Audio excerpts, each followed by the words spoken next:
Déjà 6 ans que l'association Famille Rurale relève tous les 2 mois les prix dans les grandes surfaces. Objectif, déterminer le coût du panier moyen du consommateur, une petite trentaine d'articles allant de l'eau minérale aux produits d'hygiène, en passant par les surgelés ou les aliments pour bébés.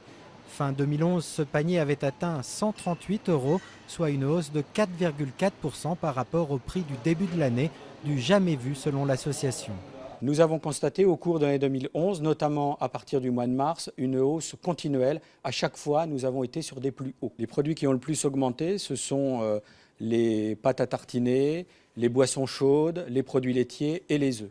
Ce sont les premiers prix qui augmentent le plus, avec un bond de 8% sur l'année, loin devant les marques de distributeurs et les grandes marques. Autre surprise de taille selon l'enquête de Famille Rurale, contrairement à l'idée reçue, les magasins de hard discount ne sont pas toujours le meilleur moyen de faire des économies. Dans les hard discount, vous avez des premiers prix. Et si on regarde ce panier de premier prix et qu'on va faire ses courses dans un hypermarché avec des produits équivalents premier prix, ces produits premier prix seront moins chers dans l'hypermarché et même dans le supermarché.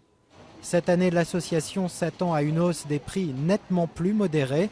Avec la campagne présidentielle, industriels et distributeurs risquent fort d'être invités à contenir leurs prix, comme ce fut le cas en 2007 au nom de la défense du sacro-saint pouvoir d'achat.